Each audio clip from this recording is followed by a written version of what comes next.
All right. Greetings all. Today's date is October 17th, 2024. Welcome to Context Matters. And we'll be talking today about a very deep topic. So I want to say disclaimer. If there are children watching, parental advisory. All as well as we know that there are people who are going through a lot. This live may be for you or it may not be for you. It is heavy stuff. I promise you. I do have with me a professional to guide us through the discussion.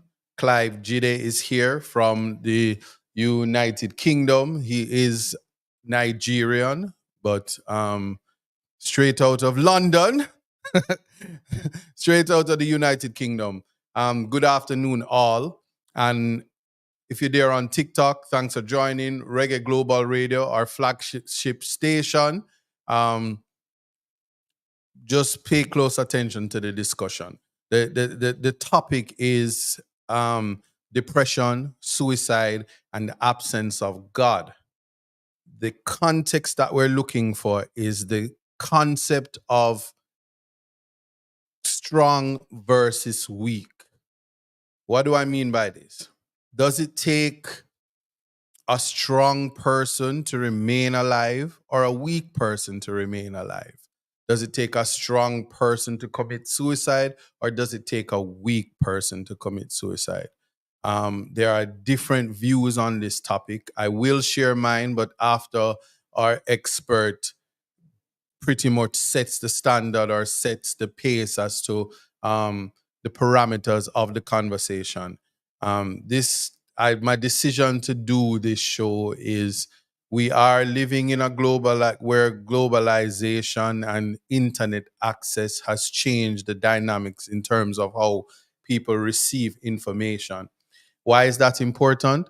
There is something called internet bullying. There's also two things: internal locus of control and external locus of control. And that's being influenced from the outside as well as your internal ability to be driven by the decisions you make. But why is this important for you to understand?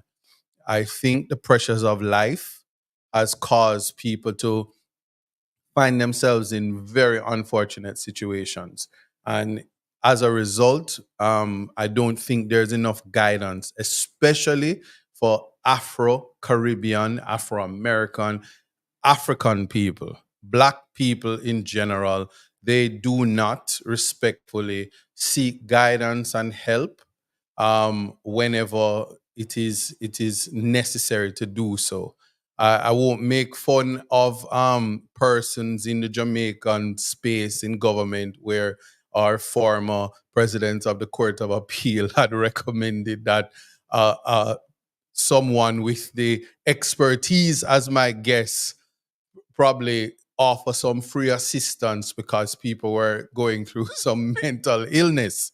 However, in this type of conversation, I just want you to, again, as we open our critical thinking minds and process information, see how best we can come to an understanding, or even if where you are sitting, if you realize, am I depressed? Is life treating me so bad that I don't have guidance? Where does God fit in my life? What type of help can I get? Where is it? Is it available? Who do I talk to? How can I express myself without persons making fun of me when I said, whoa, I'm stressed out, can't take it no more? How do we treat with that? And that is pretty much what we're going to be talking about today. And I'm going to really try to pass over this this exercise to our experts so that somebody don't say that I have fall into error and misguided the masses, especially at a time when there are persons taking leave of absence from work to go and ensure that I am not a gadfly in their space. as if Jamaica isn't for everybody, right? So let us start the show, kick things off, and then after we get through the introduction, I will say my shout outs to everybody and introduce our guests. Context matters here. It's all in life. Gotta keep your head up and keep it straight. No time for living a lie. Gotta keep it moving till you get it right. That's right. It's all in life. Gotta keep your head up and keep it straight. No time to be living a lie. You can make it if you try. No, I heard them say life much better you live it your own way. All right, so here's the thing now. Big up yourself, Ivan Johnson, Lyris Beckford, Marva Dice, Beat and Teach. I don't know who you're beating and who you're teaching and who you're preaching. Big up yourself. Donna Walker, Audrey Cook, Sharon Clark, Patel Crookshank. Blessings and welcome if you're over there on TikTok. Rajay, I see you. Gaza Life, I see you. Susie Queen, big up yourself. Pamela, I see you. Welcome everybody. If you're there over on Reggae Global Radio, you know what it is. Nai, big up Shanai. I'm just bigging up everybody as we go. I'm gonna again. I saw the comments during the intro. You guys really love politics. I realize that. And yes, I must tell you, the water that I drink is pure water. So they, the respectfully, the former president of the Court of Appeal would not have to worry about the water as the contaminated water in Parliament, because pure water is, I promise you, it's pure. And you, when you drink this water, you don't have to take leave of absence. You don't have to wake up and decide that the very law that you participated in writing, you realize now that you have to change it because your friends are getting in trouble. Pure water. But anyway, let me leave that alone. Um, Introducing my guest, and let me give you context. Let me give you some context now, because this show is called Context Matters. So I traveled to the UK last week for some pressing matters. Whilst there was a conversation with a friend whom I saw. The conversation started on the internet. Whilst on the conversation, people talk all kind of stuff on the internet, and the internet warriors come out. These are usually the people who bad behind the keyboard, but if them see you in public, them have to run. Like on the in the world of the internet, the baddest people are usually like the shortest, smallest, hungriest set of people. They're not really in real life. They couldn't really come up to you, because if them did bad in real life, chances are them would know how to text so eloquently and maliciously with the vitriol and bad mind that they come with. But anyway, the person simply said, "Yo, bro, things not really working out. I love what you are doing with your music and so on. So keep it up. I don't know how you do it, but I'm not managing." The response from the other friend was, "Bro, we all out here trying to make it. So fake it till you make it. I just look like I have it together. I don't. But reach out if you need somebody to talk to." I said, all that in the public space, heavy stuff, right? So lo and behold, at the end of a 9-hour flight, the person who said I was not making it killed themselves. And it really, really, I was traveling with, big up yourself, Lexi. She's probably in court right now, or court is finished, but she's probably commuting. So I don't know if she's on any other platforms. But I said it to her, and she says, you know, this is kind of really strange. Because I said that the conversation was so odd. And yeah, it really, to land in the United Kingdom and heard that that happened during the time when, you know, you're not paying the little 6.99 for the internet that don't work, because every time you pay for it, well, anyway, I don't want the airline sue me for say them internet work, but it don't work. So anyway, and you're in first class at that and it don't work. Can you imagine? But anyway, um back to reality. That came as like, this is bad. Um, so I said, you know, sometimes we have to look for the messaging, because when things happen, it open your eyes that you might be going through a lot of stress, a lot of internet bullying, things being said. Are you coping? And Lexi say, you know, that was heavy, but sometimes we have to hear what people say, and to hear what they're saying, you have to listen. Otherwise, it's just noise and the usual, all right, blah, blah. Kind of like every time I see strangers, they ask me about my mother, ask me about my brothers, ask me about kids. They do all of that, and they really don't want to know, because if you say, oh, my brother is right here, my child is here, my father is here, they're not going to hail up your father. But it's the run in the mill. Are you okay? They expect you to say yes. Do you need some KFC? They expect you to say yes or no, whichever one, but they don't plan to assist. They just ask out of niceties. Anyway, that had passed, and then I'm there, and my dad is there, and he has his performances to do, and he's doing his performance. And one of the performances, he was late, and they needed to start the show. And of course, you know, I'm a big artist, entertainer. I'm always ready. And I was like, yo, yo, yo, just drop the mic. And my DJ was there. And I was like, yo, I'm here. I'm here. I'm going to help y'all out. I'm a big artist. Of course, girls all over the world want to up me. You know, they love me, all of that. So I'm going to entertain y'all because, you know, music is in my blood. And it was like, all right.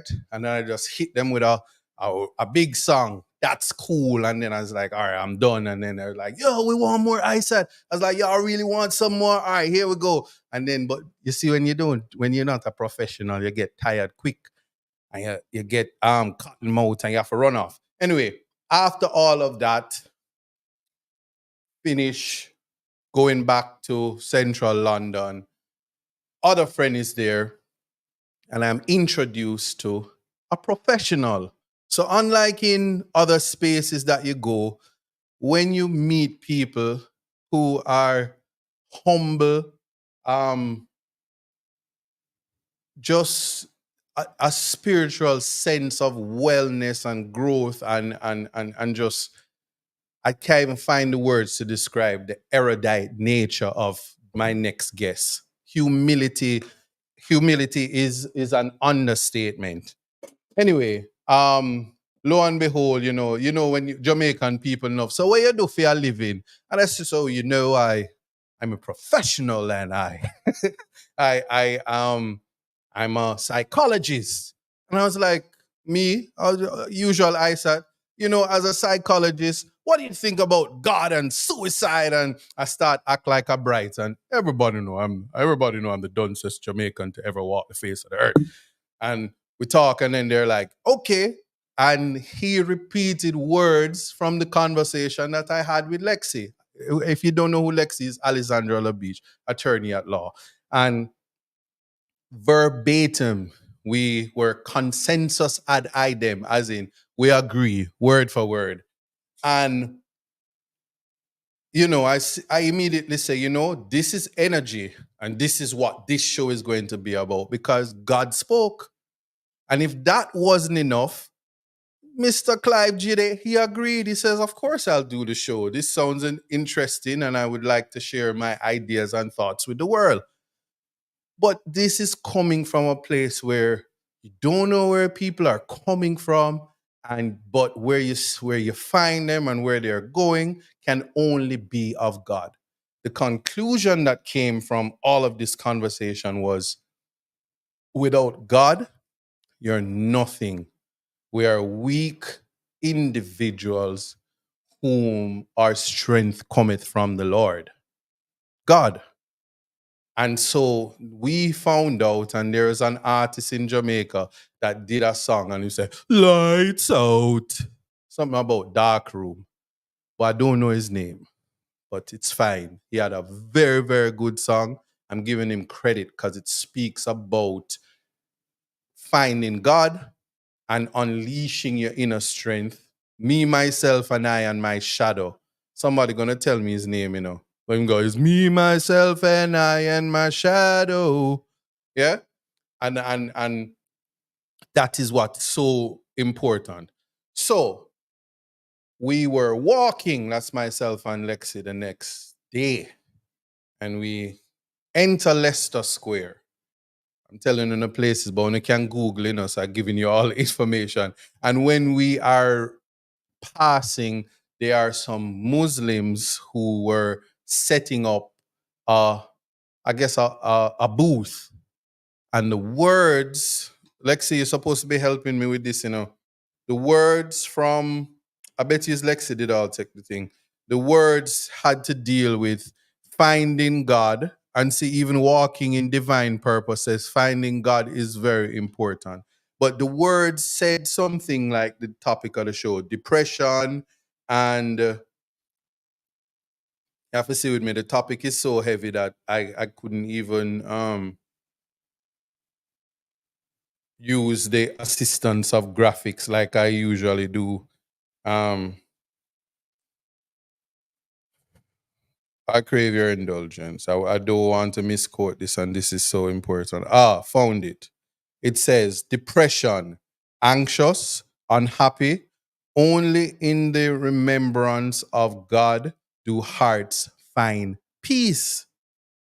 And this is after having the conversation with Jide, with Clive. And I tell you, I'm going to put up the photo during the discourse. I looked at Lexi. She said, "Do I want to be in the photo?" And I said, "No, because I have now gone on to a new sojourn in life, where during this sojourn there are people who have decided to take leave of absence to battle me on a battlefield that they said I was insignificant and unqualified to partake in. But I digress. I took the photo, and it speaks about why we need to have this very, what I call a very powerful discussion. And I'm going to say, as I introduce my guest now, listen, if you're going through more than a hard time, because we're, especially in Jamaica, where, you know, the money isn't there, the beautiful life isn't there, it's a struggle, it is hard, for family and friends, and it's just a lot to compete in a free and democratic society, strained by corruption and elitism and classism and racism and sexism and all of the isms and schisms, all in breach of the Constitution. Um, Communicate with, it's hard to say friends and family, because all of them can be bad mind, and you don't know who your friends are and you don't know who your family are. You just need to pray to God to find God's people that can give you the assistance that you need, and don't be afraid to beg, because closed mouth don't get fed, and that this is a reality. But I'm appealing to you that do not suffer in silence, because we were never made to suffer. We were never made to be poor and impoverished. We are children of God, and the earth belongs to us. The earth is the Lord and the fullness thereof. And so, to unleash your greatness, and to be a part of the human race, because many of us are excluded, it is important that you speak up for yourself and advocate for your friends and your family. And one of the powerful weapons to do this type of advocates is kill them with kindness and love, even when they spit in hate. So to become is to first define. Just say who you are and who you want to be and work towards it. Don't let nobody stop your light. And like I said in every conversation, if you're not alive, you won't know what God has in store for you. So after every storm, there is a calm. And we were made to survive many things because God have a purpose for all our lives. Reincarnation is for another time. But let's introduce our guest, Mr. Clive Jide. Welcome to the show. And how are you? Please unmute your mic because I'm not hearing you. So let's try to work that out. All right, so I'm hearing you slightly. We're not we're not hearing you loud enough. All right, see if we can get this audio thing worked out. And let me see if I can add a mic to this so other persons can also hear.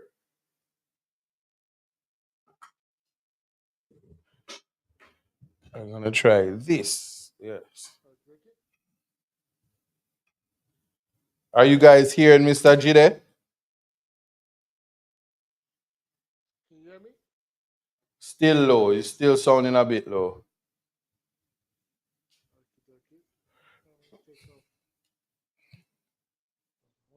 Yeah, so they are saying no, they're not hearing you.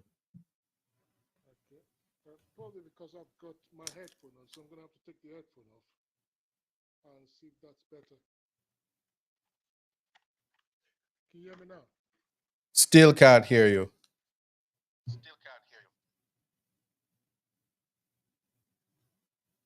We need to work this out. Some are saying you're low, still having a problem hearing you. So I don't know if you want to put your phone on speakerphone so it's close.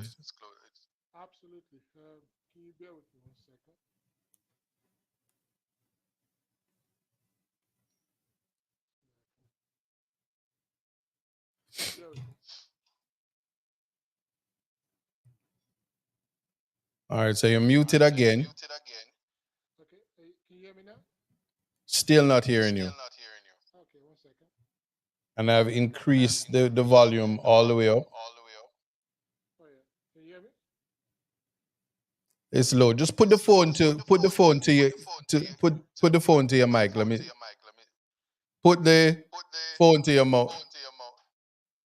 Let me see if yeah, it's a little bit better. So it's definitely your device.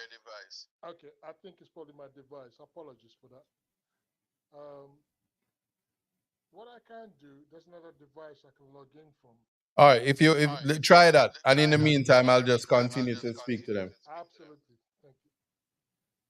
All right.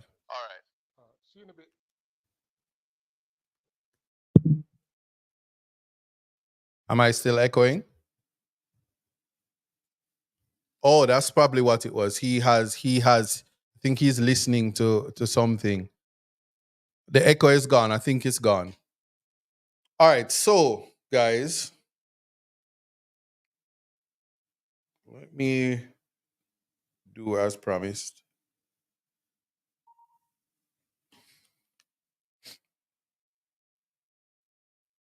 Yeah, my apologies, everybody. Um, let's see if it gets better when he comes back in. But I want to again speak about the whole concept of, so there are persons, as I said, that are experiencing serious difficulty in their existence for many different reasons. Some probably can't express the nature of the difficulty that they're experiencing as they traverse life. What I do know, or what I can say to you is, it's not something that you have to do alone. There, and while we are spread all across the world, and this is just simply a reality, we're spread all across the world. So we definitely let me see if it's any better now. Yes. Hello. Yes, perfect, perfect, perfect. Wonderful. Wonderful. Yes. All right. So we have with us Clive Jide. I'm gonna ask you to. You are now tuned in to Context Matters, and we have many persons watching and listening to you. I just want you to introduce yourself to the public, give them a bit of background of yourself, and we take it from Okay. there. Yes, go. The floor is yours. Okay. My name is Clive Jide Arsentina. I grew up in London. I spent the early part of my development in Lagos, Nigeria, and then we came to the United Kingdom when I was young.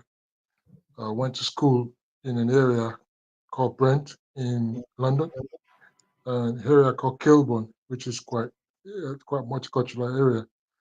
And then I grew up with. I was actually raised by a Jamaican woman, Lydia Bynes, Yes. and I.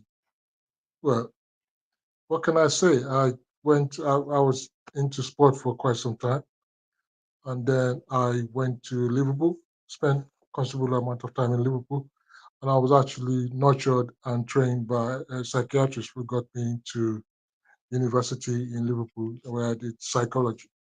Right. And I studied specifically humanistic psychology, which is about human, and also the theory of what they call Rogerian relationship, which I'm going to go into that as time progresses, and then behaviorist psychology as well. And then I went to Manchester to study Freud, which is the theory of, we call it, um, how can I put it? If you're familiar with psychology, you probably heard about Sigmund Freud, who Sigmund deals with Freud. what they Yes. call, sorry? Sigmund Freud. Correct, correct. So Mhm. that's more, and then after that, I went to train in what they call behaviorist psychology as well. Mhm. So and also since then I've been practicing. I graduated in 2008, and then I've been practicing working with child development, and also in terms of specializing in depression in children from the age of from birth to 18 years old, and then working with in the field of child protection for a council in London called Ealing Council, which I've just started to work with back in March this year. Prior to that, I was working in Brent Council, which is the council where I grew up. So that was quite a privilege to go back to where I went to school Mhm. and then try to understand issues surrounding social development and also issues around depression, suicidal thoughts, and also child protection and child abuse. Okay, but obviously as time goes by, we're going to expand on that. Mhm. Thank you. All right.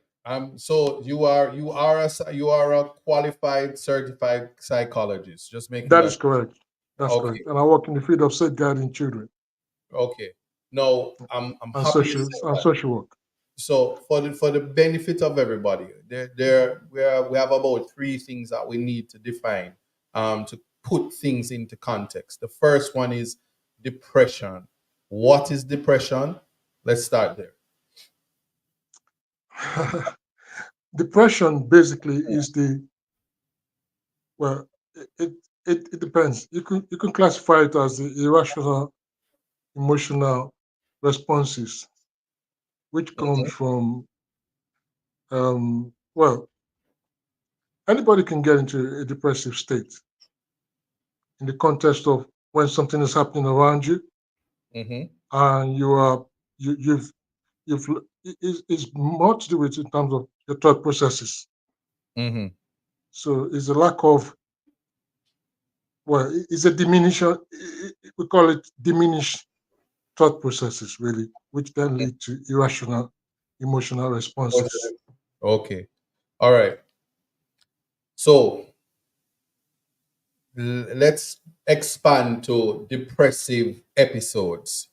So if a Right. person experiences a depressed mood, and for the benefit of those who are watching and listening, feeling Sure. sad, irritable, empty, just to name a few, they may feel a lot of pleasure or interest in activities. I'm trying to find markers or signposts for person to say, oh, this may, I'm not just living in Jamaica. I probably am suffering from something in terms of how I'm feeling. Um, is a depressive episode different from regular mood fluctuations? That's an interesting question. It really is a lack of control of your thought processes, if that Mm, makes sense. So anybody can get into a state when they lose control of their thought processes, mm, which then create exactly. So that then create what they call irrational emotional responses.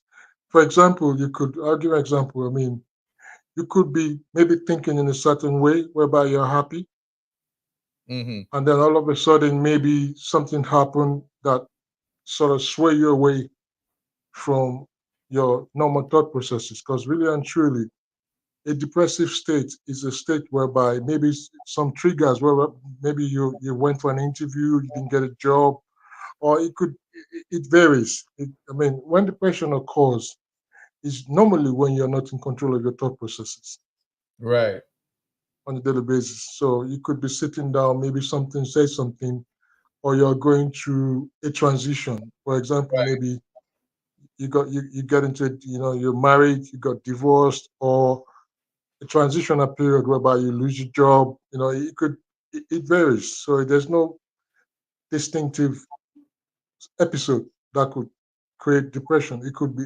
anything from small issues to bigger picture. So it's why it's quite a delicate matter when it okay, comes to trying to analyze or come up with oh, come what could on. lead to depression. All right, but all right. So you can let me just go through a list of things and then we move on to the next thing, and then Absolutely. you can tell me if I'm in the area. Sure. Poor concentration. Is that a Is that again? symptom? Poor concentration. Right. Okay, so Yeah, correct. feeling of It's not necessarily poor concentration. It could be in terms of maybe you're you're focusing on something that is not rationalizing or okay, something that is not clear. okay. How about Yeah, feeling of excessive guilt or low self-worth? that is a typical one that leads to depression. So You that's know, what they call it trans. Yeah, I was in a bank. I was in the bank today, and a lady said to me, "Your Isaac Buchanan?" And I said, "Yes." And she's like, "I can't believe that's you." I said, "Why?" She said, "You look different." I said, "Do I look better on TV or in person?" She said, "Definitely on TV." So I was like, "Man, I need to stop using all of these Instagram filters." She basically called me ugly, and then I was depressed. And then I said, "But," interesting. I said, I "What think about?" that's a Yeah, very good topic you just brought up. That's a good example. You yeah. see, it's how you respond to a certain situation Mm-hmm. that causes depression and anxiety, not the situation. Mm. It's how So if it's somebody said to you, yeah, for example, what you said as a good example. When mm-hmm. somebody call you names or say something to you, that's what they are saying. You don't have to. It's how you respond to it that's going to make a difference. Mm. So if somebody said to me, "Oh, Clive, you're ugly," and I said, "Oh, that's true, I'm ugly," and then you start to actually hone it. Mm-hmm. In psychology, we call it reactions formation. So Right, you're right. now, yeah, exactly. So you're honing it. But if you said, you know what, that's your opinion. You're Mm, saying I'm ugly, but I don't think I'm ugly, and your opinion doesn't matter to me. So that's what they call positive mental attitude and positive responses. positive. I'm happy you said that.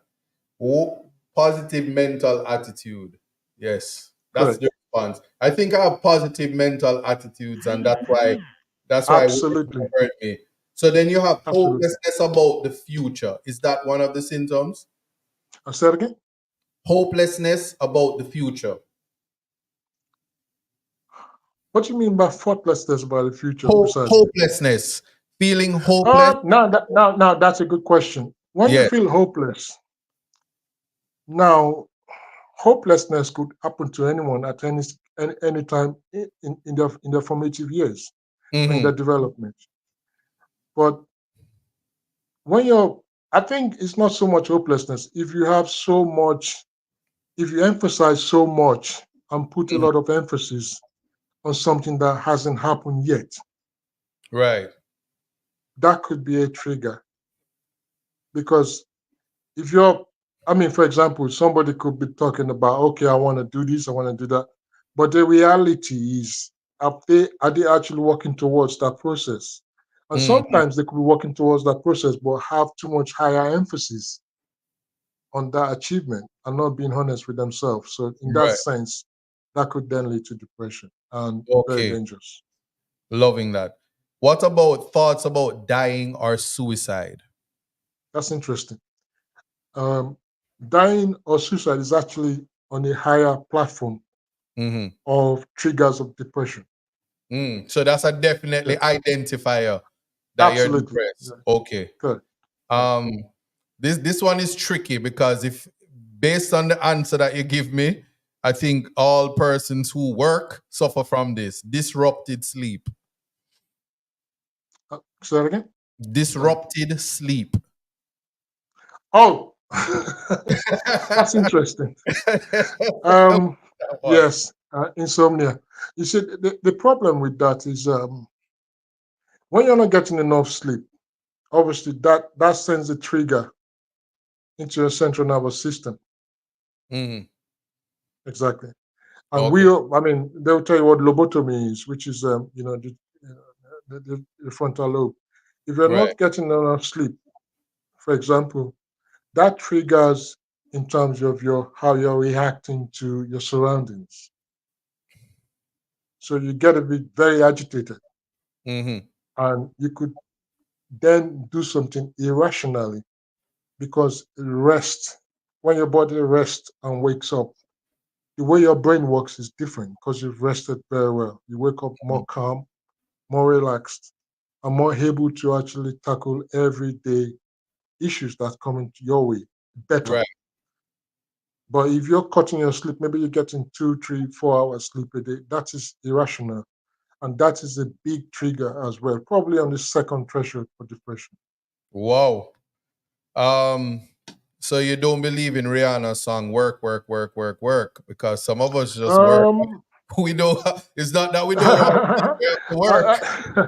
I, I think what you find if people, because a lot of people want to work and they want to make money and they want to support their family, but what they're forgetting what really matters, self-care.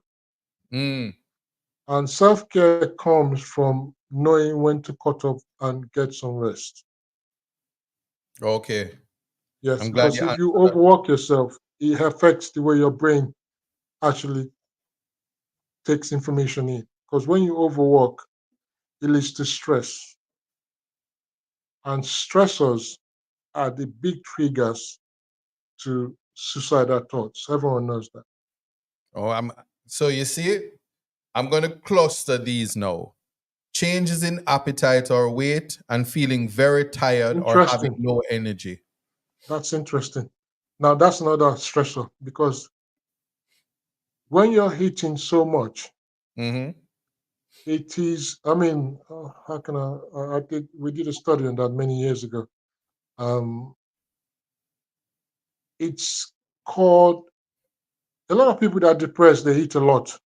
Everybody knows that. Most people that are depressed, they triggered, some people don't even know they're depressed because they're eating so much. Because it's a fixation when you're actually trying to think that the eating habit is going to make you forget about your problems. Mm, And the dilemma you have is the more you're eating in a way in terms of trying to, it's like, for example, you're trying to do so. It's like maybe they say, okay, you're not feeling very well, or your arm is not doing a good job, and you say, you know what, let me cut it off. That's the mm-hmm. same way when you're eating so much, because when you're eating a lot, just make yourself feel good. Most Well, people, yeah, exactly. I Most people that I eat, have a rebuttal for you. So I'm gonna respond before they start to make fun of me. okay, KFC is in a different category. You see, Jamaican KFC chicken, and it's yeah, usually red and white like this. It just tastes good. So right, you don't have. It's almost like you don't realize you put on the weight. So you're not eating it because you're depressed. You're eating right, it because right. it tastes good. How do you differentiate between the two? That's interesting. Because Rejoice always in him says you have to know when to Sure. draw the line. Mm. It's difficult. That's a difficult one because when you're eating something that's very tasty Mm-hmm. and sweet, especially somebody that has a somebody that's in psychology we call it fixation of the oral stage of development. No, not the no no. You Oh said yes, oral fixation. Okay, okay, go ahead. yeah. I'm with you. What happens is there's some people that when when they're depressed they quickly go to food Mm-hmm. and then they don't know when to cut off because as soon as the triggers for their depression is food. Oh, I'm depressed. Let me go eat KFC, Mm-hmm. and then they then cross the line, the threshold, when they start to enjoy the food. So they replace the food for the Right. depression. And the long term effect of that is you're actually going to get more depressed because when you start to put on the weights, it affects your thought processes, All right. which connects your central nervous system. But you have some people that and I know you're not Jamaican, but you have some people that maga down. That's a Jamaica. We use that in Jamaica. The people who don't eat, and so you have these anorexia. So bulimic would be the other Right, one. These are eating correct. disorders, but persons who get That is thin, correct. so persons who get Yeah, thin because as soon like yeah, women generally, as soon as they break up with their boyfriend, they don't yeah, eat. yes. Now, that's another side of depression that you're Mm-hmm. describing there because anorexia is on the threshold of depression.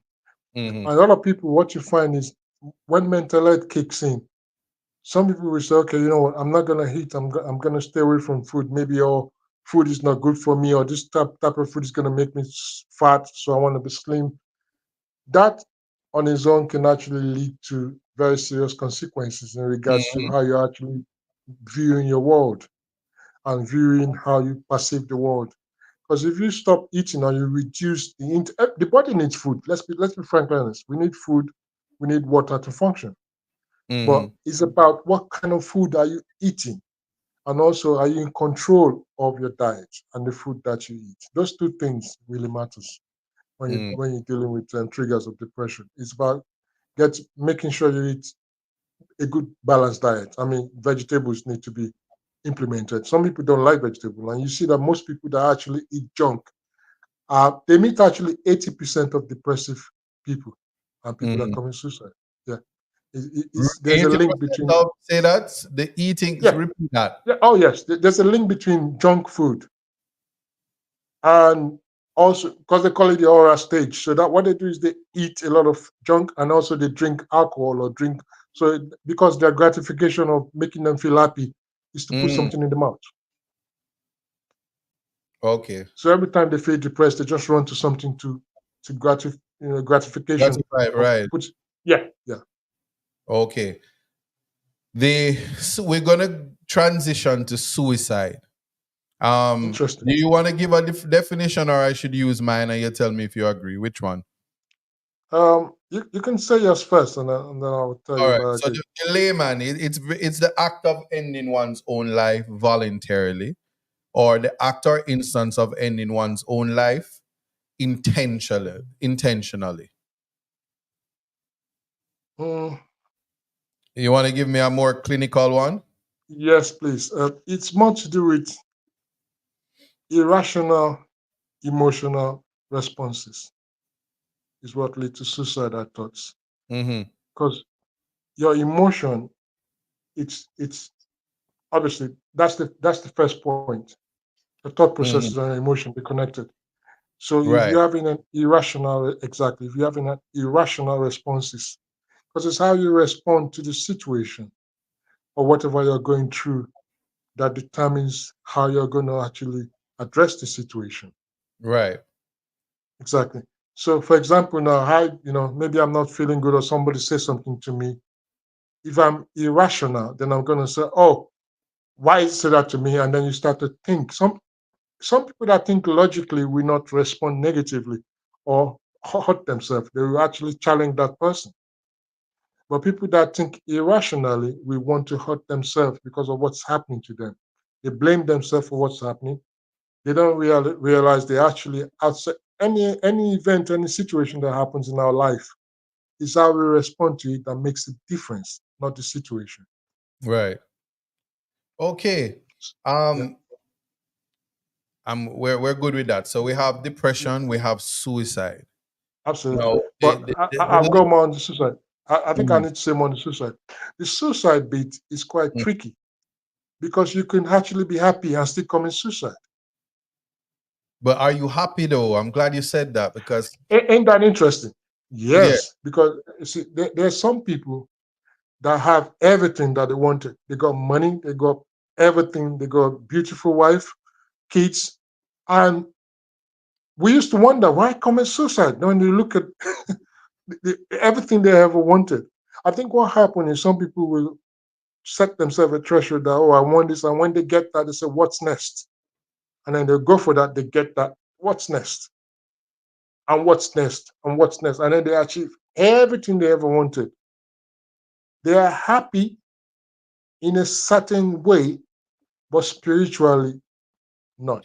They're still searching. exactly. So they're not happy. So Oh, this oh, oh, oh, oh. I've oh got to be very careful. yeah, You go see, ahead. happiness, there's a thin line between happiness and sadness, a very thin line. But Okay. I can understand where you're coming from when you said, are they happy? They might be happy on the exterior, which is the outside, Mm-hmm. but the inside, because they're not fulfilled. Maybe they think, okay, I'm going to get out this and I'll be fulfilled. So they fulfill everything on the exterior of happiness, but the spiritual of happiness, they don't even know what that is because they probably don't believe in anything spiritual. So then they enter a dark, exactly. So they then feel dark. They just, if that makes sense. No, it makes sense. So I want to contextualize it there because I think we're Sure. right where we want to be for the conversation. Interesting. So there is an existence with the absence of God, and there's an existence where God reigns supreme in your life. So I am constrained or I'm compelled to move the conversation in the direction of the presence of God in your life. They say God or Jesus protects the children and the fools. Um, Mm, so why am I going there? Well, your favorite psychiatrist, Sigmund Freud, he speaks about his psychosexual theory, and it that's has correct. 5 stages of human development. You That's spoke correct. about the oral, and that's the people who love to eat. That is And, correct. some people get in trouble for inviting people to eat other things other than food. And then you have the anal stage, the phallic Correct. stage, Yep. latency, and genital. Yep. Correct. Um, so these psychosexual stages capture the main growth points of a person from infancy to adulthood. From Freud's perspective, yes. Yeah, from Freud's perspective, was he correct? Because for some strange, Um, there are, in terms of the psychosexual theory, it comes from what they call the psychoanalysis, mm-hmm, because it's the top, and then the people that followed him are called the psychosexual. mm-hmm. Yeah, because he's more in the psychoanalysis in terms of he's talking, but Freud's theory has been there's a lot of question mark. Some of it are actually being accepted, but in terms of the psychosexual period, when it talks about there was a debate about one of his theory when it talks about the Oedipus complex, where you want to sleep when people want to sleep with when Their parents. um, yeah, yeah, yeah, Yeah, yeah, yeah, King yeah. Oedipus killed his brother. So and then it talks about the penis envy. So he's dragging it away from the real context of what depression should really be, which is, but they accept the oral stage when they talk, and they also, in terms of the inner stage as well, when people are messy and dirty, when they Mm-hmm. got depression, they just went into a messy state. So, but the other ones, in terms of the sexual stage of, where he based it on a story about King Godipa that Yes. killed, I think he killed his dad to marry his mom, all that stuff, and then talks about, the penis envy. So in that sense, there's a debate on that aspect of his theory, which people don't. Some people follow him in that aspect, and some people don't. Mm-hmm. All right. So to give there's see Monica Hall said Christians get depressed also, and then Interesting. I think Victoria or Victor said earlier that Christianity is different from spirituality. So let me just put Wow. it into context to say this: God, God, is the reference to spirituality. The interchanging in this conversation, where because we're using the biblical text, the Bible, Hmm. references to Jesus is the intermediary person that you go to through God by hierarchy of religion. When I say Okay. the absence of God, I'm making reference to the absence of spirituality. I just need people to understand that. And also, I'm not here to criticize Christians, but Christians who get depressed may very well be in a church and is not connected to the divine. So the divine is the starting point or the connecting point to spirituality. You have to be connected to a higher power, a spiritual power that is guiding you so that you walk away from the darkness. Now, Clive, can you define to the best of your expertise the dark place? Tell us what it looks Um, like. Yeah, tell wow. us what it looks like. That's a very interesting. Have you got time? Because it's best to digest it properly so people understand So, it. you know what? I want you to digest it, and Okay. we And probably then just have to break give it it. down.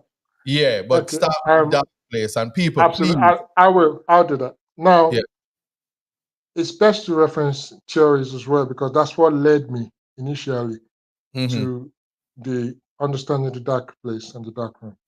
Go ahead. Um, in terms of, if you really want to understand depression and you're going with Freud's theory, I think there'll be a struggle because Hmm. it's not based on Christianity and it's not based on religion. Right. Exactly. The ones that, because is when I looked into all the five aspects of psychology, there's humanistic, Hmm. there's psychosocial, Right. psychoanalytical, and there is behaviorist. Yes. Exactly. But the ones that I very much would like to talk about to be to understand the dark room is the Hmm. one that actually have a connection with God. And that's Abraham Maslow's theory and also Carl Rogers. They're from the humanistic Yes. field discipline of The psychology. theological. Yeah, theological. Absolutely. Yeah. Absolutely. Their theories, exactly. Their Theories. Right. discipline, yeah, exactly. Hmm. Humanistic is more, the reason why they say humanistic is because it's about empathy for the human being. And what they are saying is if you don't have empathy for a human being, you cannot know God. Because they believe that God is in every human, regardless of how they behave to you or how they treat you. So they And then it's talk about about what they call, unlocking that. sorry? It's about unlocking the God within you. Correct. And Mm. to do that, you have to have what they call unconditional positive regard. Unconditional You positive regard. If you want exactly to sound like Clive, you have to know these things. Unconditional positive regard. positive regard. Yes. So that is when somebody does something to you, you don't retaliate and become exactly because abusers, most people that abuse people are abuse, they've been Hurt, abused as well. hurt people hurt people. Yes. Correct, correct. That's exact word. Yeah, hurt people, Yes. hurt people. Mm-hmm. So if you look at the threshold of people committing suicide, they get into a state whereby they enter what they call a dark room. And Mm-hmm. before you can get to a dark room, you must have missed that concept of empathy. Because anyone that has empathy, they will struggle to enter a dark room.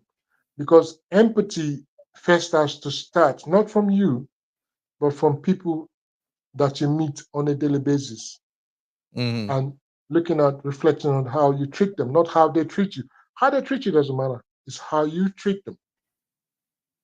Now, if you're not reflecting on empathy and then you get into a state of depression, Right. it's going to be very difficult for you to survive because empathy and God are interlinked. Right. Yeah, because spiritual, when you say, oh, I empathize, most people that don't have empathy, people that we call it hegemony, when they don't have that, sorry, that kind of, how can I put it now? They call it in psychology, it's more to do with most people that have, how can I put this concept so that it's quite clear to everyone? Um, have you heard about the word amygdala? Amygdala. No. Yeah. Okay, we can look it up after when we finish. Mm-hmm. Amygdala, it's something in your mind thought process, in your set that reflecting on how you can empathize with other people. It's in the brain. Now, if your amygdala is not there, you do some really heinous crimes. And most Mm. people that are psychopaths, they don't have amygdala. Okay. Yeah. So, and they don't, when you don't have the amygdala, when your amygdala is missing, in your development or your brain, what you do is you don't have that sense of, how can I put it? Okay, they did an experiment one day when a guy that was a psychopath, most psychopaths in prison, that's why they lock them up, because if they go out, they do it again because they don't have amygdala. But the Mm-hmm. government is not telling people about this because it's more to do with the biology and the connection of the science. So most psychopaths that don't have amygdala, you can't see them. Even if they go to church, it's to pretend so that they can look for their victims. So, Mm. exactly.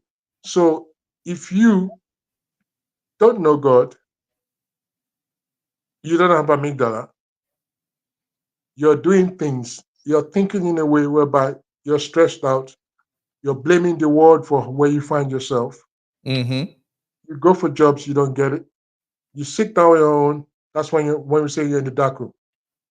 And you start to reflect upon your thoughts. Now, as you start to sit on your own and reflect upon your thoughts, you're not sharing it, or because there's something I always say to people, long time ago. I said, people let you see whatever they want you to see. Only God sees everything, which is a fact of mine. So you could be Right. depressed one day and just sit with your loved ones and be around them, but not letting them see how you're feeling.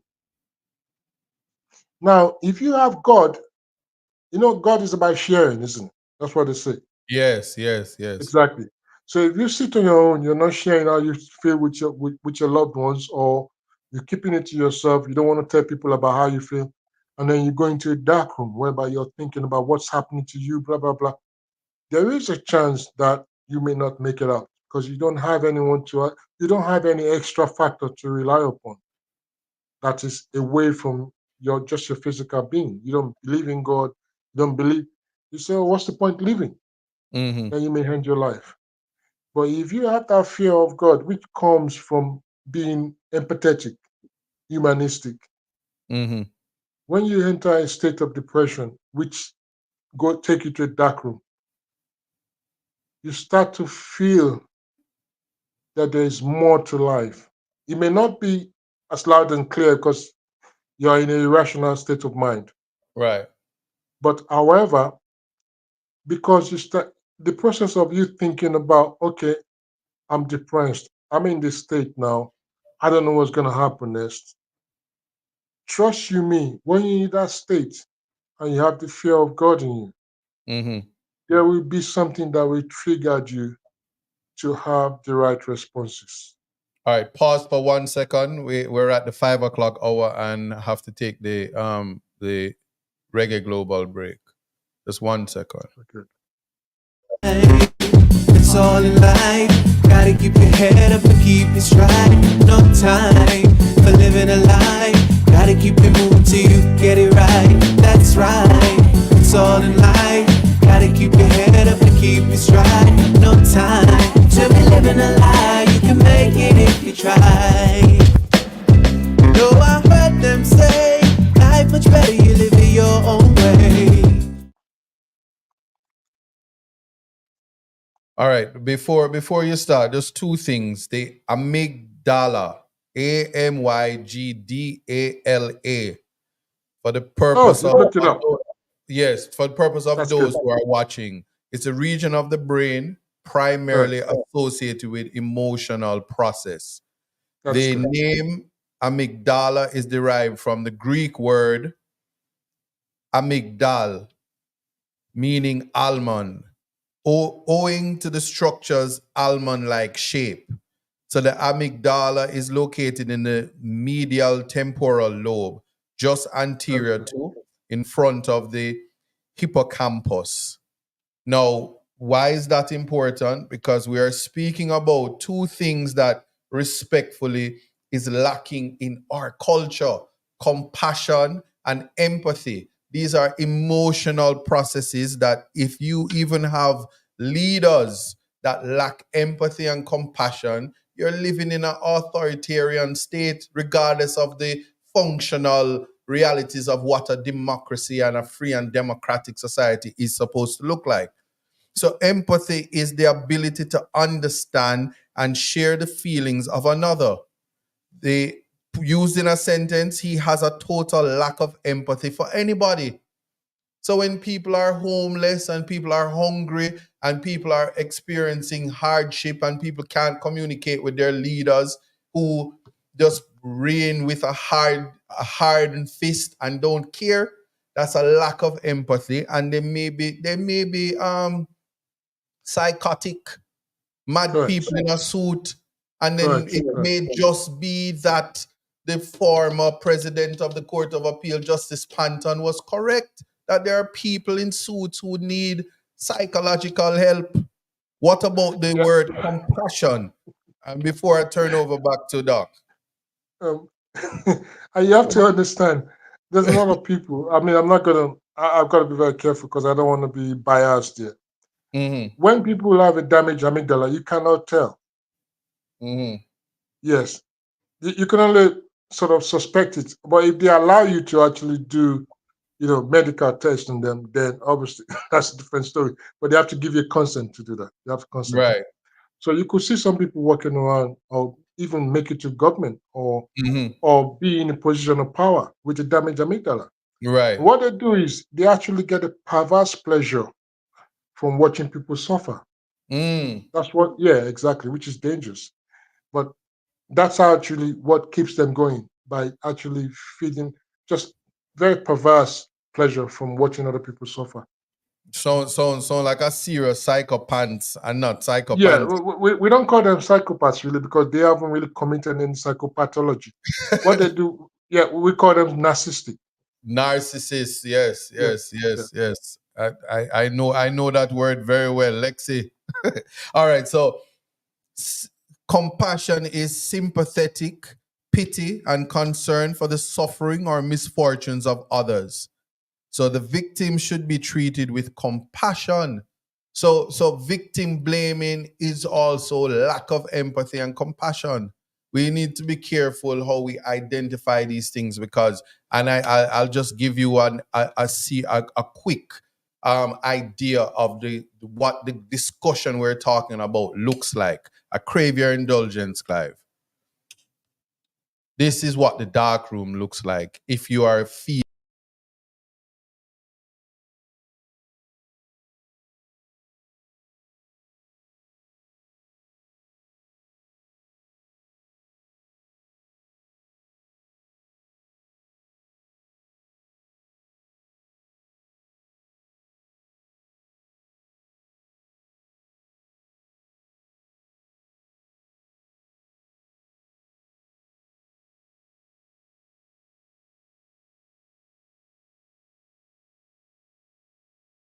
we're talking about.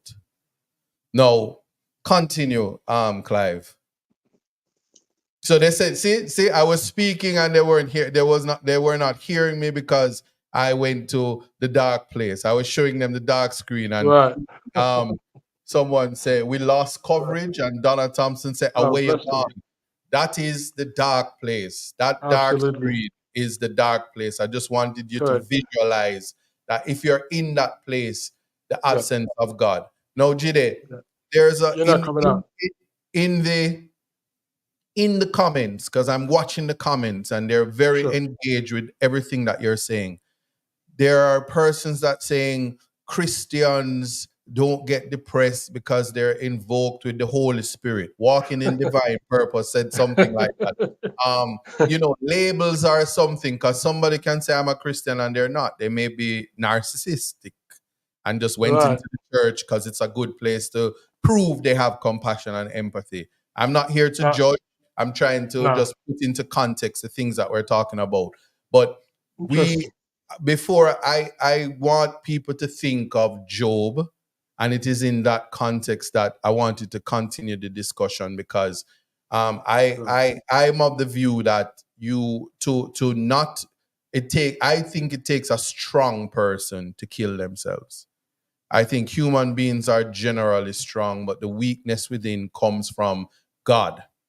And the strength, if our strength comes from the Lord, that means when God is with us, we will not invoke um, the strength to take our own lives, because we recognize humanity. We recognize the value of life, even our own.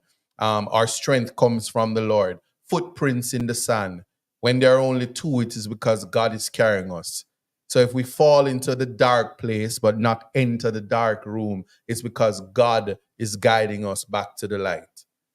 So Interesting. with that, that's how I perceive it, and you can contextualize it from what my own layman understanding No, is. no, But it's actually your explanation is actually very good. Well, oh I will expand on that more because you yes, see, when you the floor enter is in a yours. dark room, it's a loss of control of thought processes Mm-hmm. that leads you into that kind of suicidal ideation when you go into dark room. Right. Now, when you're lack of, or when you've lost control of your thought processes, that means you have lost control of your thought processes. Mm-hmm. But but if you have God, anybody can lose control of thought processes. It doesn't matter if you're Christian or Muslim, it can happen. Mm-hmm. You could lose your job. Something could happen that you didn't expect. Maybe loved ones got taken away, and you lose control of your thought processes. Right. That is how you enter a dark room. It's nothing. Maybe you can be superhuman. You can have all the muscle in this world, but your brain and the muscle of the brain control your thought processes. Right. Now, if you lose control of your thought processes because of the triggers of the event or the transitional period going on around you, what you then do is you cannot rely on yourself no more because you've lost control of your thought processes. Right. But who makes your thought processes? Now, Come. that's the big question. Now, that's the person that can control you and set you in the right direction. If you have that, if you believe in that person, and you don't believe that you come to this world on your own, because it's not possible to create yourself. Mm-hmm. So when you're entering a dark room like that and you've lost control of the thought processes, I believe strongly that the only way you're going to make it out, because it's dark, you don't have your thought processes is not going properly. You need somebody, or you need some kind of an entity or spiritual entity to Mm-hmm. make you feel in control of your thought processes again, which some I don't know. That's why you see a lot of people, you see them. I mean, just yesterday, this Mm-hmm. rich guy, this musician just jumped. Nobody could understand why he did that himself and take his own life. In It's very Australia, simple. No, he went, I think he went to Brazil. He's a British, Liam Payne is a British famous artist. right, He was, he's from One Republic. I thought it no, was. yeah, that's it. Yeah, One Direction. I thought he was in Australia and he jumped from the third floor. No, One, no, no. He was in a hotel. I think he was in a hotel yeah, in Buenos Aires or somewhere. okay. I read. I thought it was Australia, but it could be Brazil.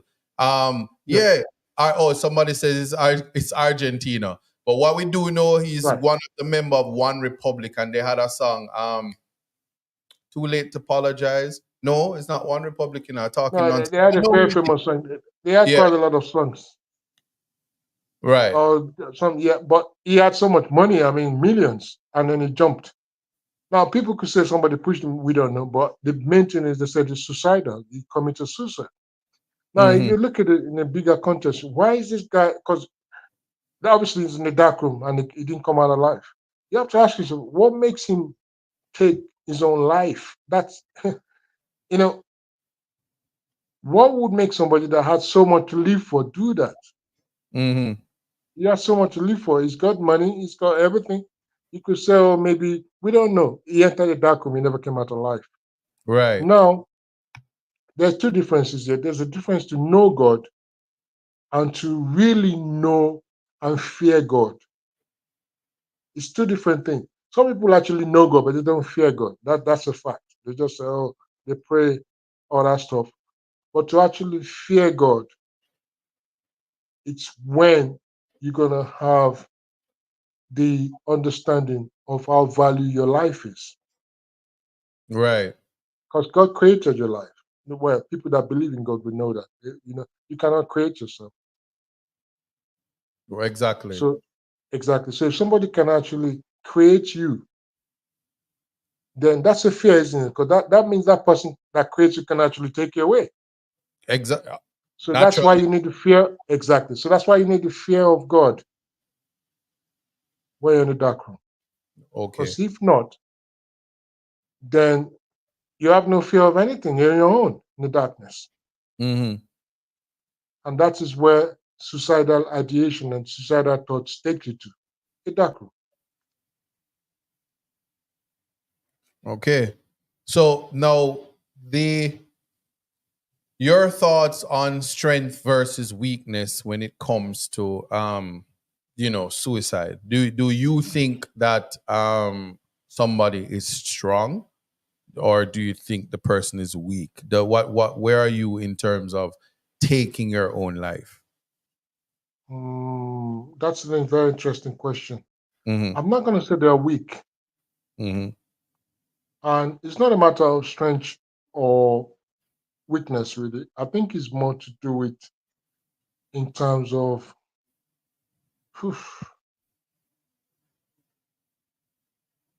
it's a tricky one Mm-hmm. because somebody that has a lot of strength, and I don't mean physical strength, I mean, mental strength can still commit Right. suicide, as well as somebody that's weak, more so.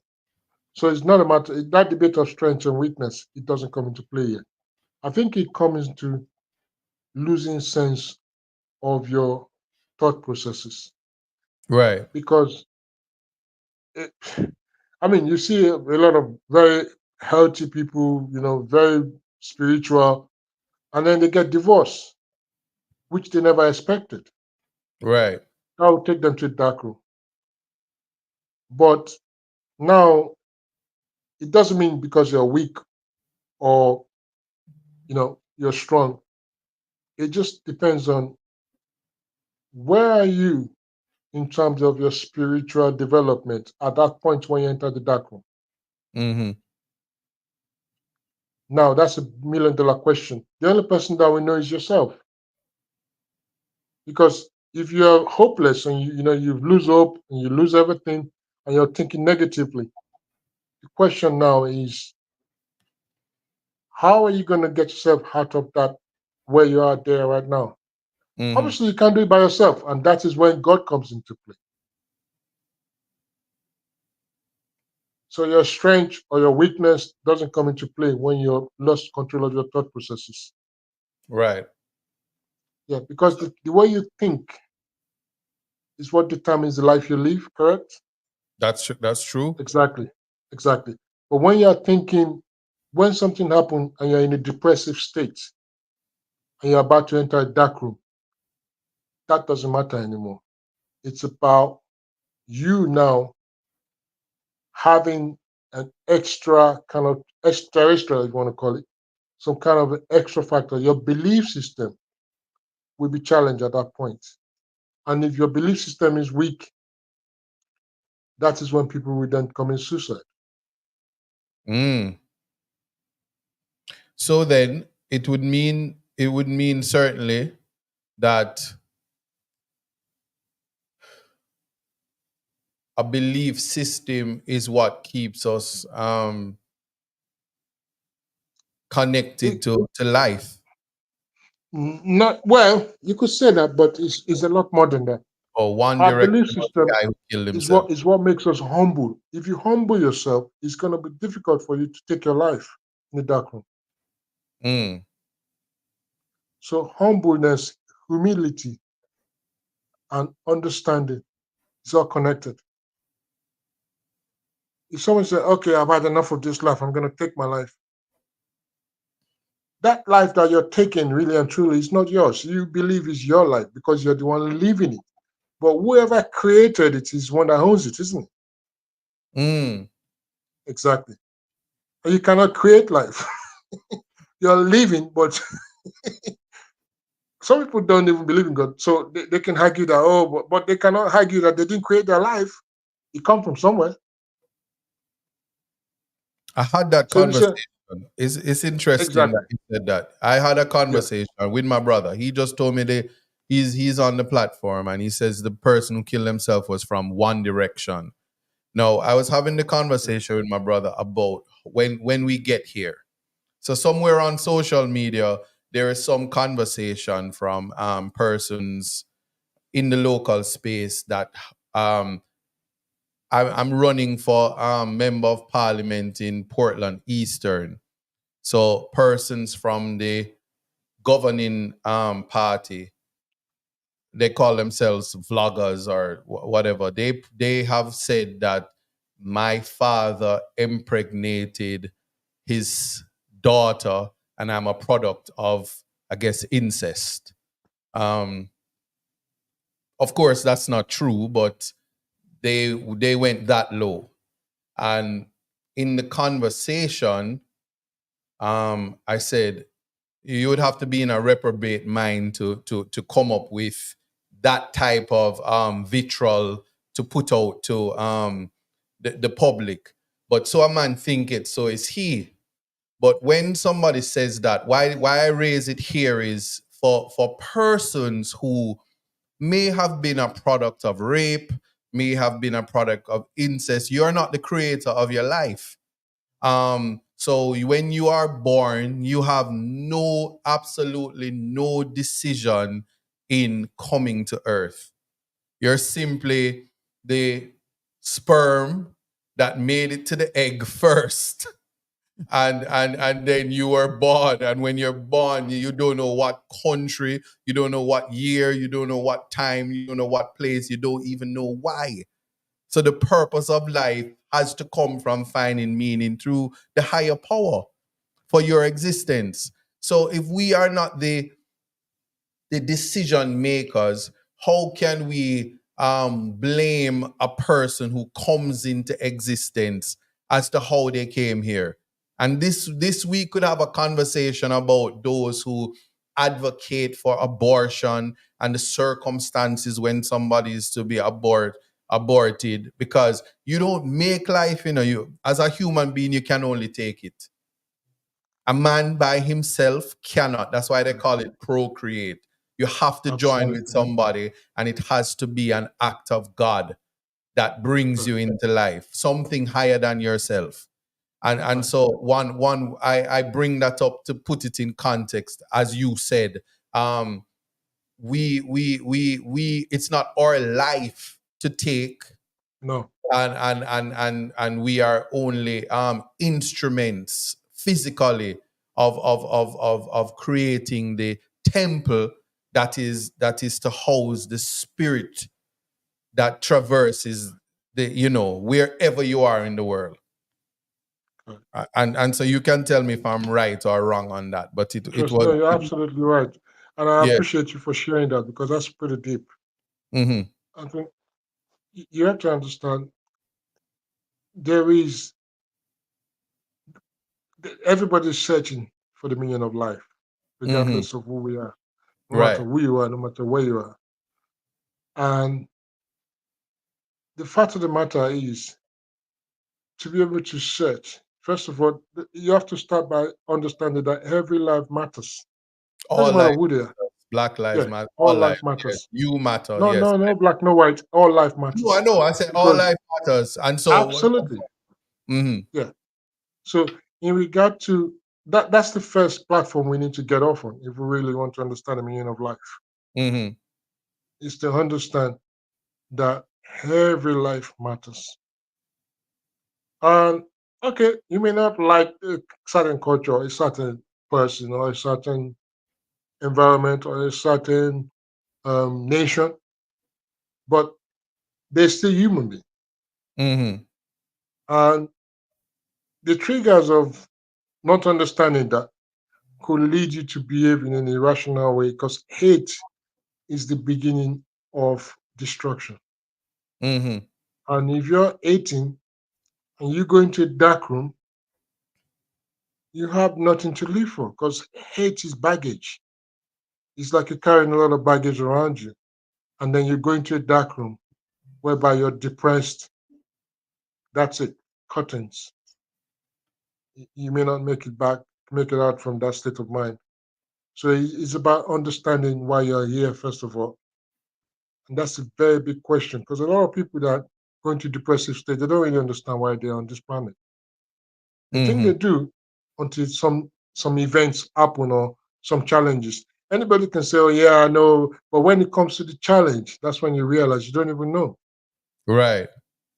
Yeah, so it's about understanding your purpose here, and that's a very very big um, discussion, which interweave with depression and suicidal as well, and yeah, and committing I'm, I'm, suicide. I'm happy you said that. No, I wanted to speak about we speak about the dark room and the dark place. And I'm emphasizing that and using you as a guidance because Sure, many of us find ourselves in the dark place but have not entered correct. the dark room because we are connected by virtue of even genetic disposition as when, and I'm speaking now about especially black people, those of us who Caribbean, North American, those who were a part of the Middle Passage. So we were slaves. We are descendants of slaves. I know the Nigerian says, "What talk about that? We are not slaves." So you have a different thought, but um, those who go the post-traumatic slave syndrome, that's what I call it. We are genetically disposed to trauma by being a part of the 400 years of slavery. I still think that slavery is still in existence in terms of how the patriarchal system operates. But the connection to God for many of us is we are raised with families that are spiritual. We have grandmothers that pray for us, grandfathers, we have parents who believe in God. And if you come into the house and a demon behind you, the mother starts speaking tongues and they are connected. Walking in divine purpose speaks about that. She says God wants us to serve him. So spiritually, even if somebody can't read and write, God will put words in their mouth like he did for Moses to empower people. Conversations like this are divine because God wants it to happen. So he brings the vessels together. If people don't believe, I was in the UK 2 days ago and I interacted with you for the first time. That's for why, what purpose, but to ensure that this message is put out to God. So Job, who I think is most favored by God, and the devil was so boy, the devil was so jealous. The devil said to God, "This man love you so much. I bet he will betray you." And God says, "No, do what you want with him," because Job is and Job Yes. lost his family. Job wife said, "Curse God," and she lost her life. If I'm wrong, you can correct me, but I know that there was a time, and we're speaking about the dark room. Context matters. That Job curse God. So even a man of God like Job find himself being blasphemous. And it is the response from God that brings about humility, brings about obedience, opens your eyes from the darkness. And I want to read it. The answer, let's not worry about the curse. I get in trouble all the time when I quote the cursing. So I won't quote Job because there's a body that will probably punish me and charge me 500,000 for quoting the Bible. But let me give the answer from God. And finally, and this is Job 38, verse 1 to 11. And now finally God answered Job from the eye of a violent storm. He said, why do you confuse the issue? Why do you talk without knowing what you are talking about? Pull yourself together, Job, he screamed. Upon your feet, stand tall. I have some questions for you, and I want some straight answers. First question, where were you when I created the earth? Tell me, since you know so much, who decided on its size? Certainly you'll know that. Who came up with the blueprints and measurements? How was its foundation poured? And who set the cornerstone? While the morning stars sang in chorus and all the angels shouted praise? And who took charge of the ocean when it gushed forth like a baby from the womb? That was me. I wrapped it in soft clouds and tucked it in safely at night. Then I made a playpen for it. A strong playpen, so it couldn't run loose, and said, stay here. This is your place. Your wild tantrums are confined to this place. That is the response to Job when he was being blasphemous. And I would submit in this conversation that when you're in that dark place, it is the response that God is there. And if God is there, God is always there. That when you are at your lowest and you turn, whether you're cursing God and being blasphemous, it is listening and hearing the response, because God is going to remind you that you're a simpleton. Humble yourself. Get up. Stand up. Be strong. Yes?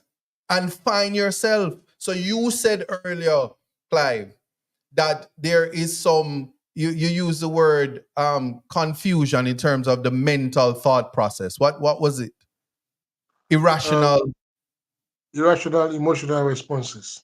Irrational emotional responses. But here is Job, the most obedient, blessed man to ever walk this earth, found himself with irrational responses. And believe me, God beat him.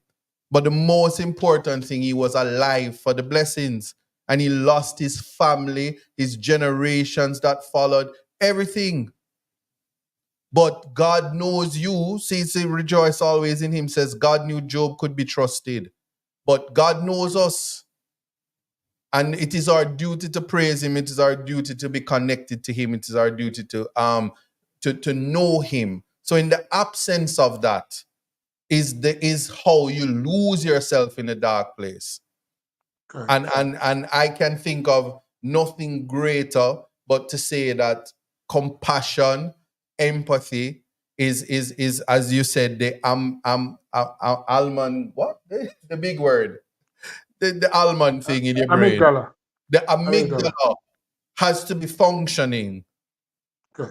Its function, your humanity comes from it, and your strength comes from the Lord, the maker of heaven and earth. So then, Amen. I was reading from Job 38, 1 to 11. And it is there. If you use your Bible, it's found in the Bible. The Bible is the book I was reading from. The story of Job in its entirety is the response to why it is important to always be alive. I without sharing too much, and if you so minded, you can share. Have I ever been in a place where suicide was a thought? Well, take it from me, as a man that spent 10 years in prison. The obvious answer is yes. But the connection to God is where the evidence comes in. Because as a young person, not even 21, and a judge says, spend 10 years in prison, only God can make a promise to someone so young that if you are alive, I will exalt you, I will lift you up, and I will put you on a ground so solid that you will be an overcomer. You will defy the odds.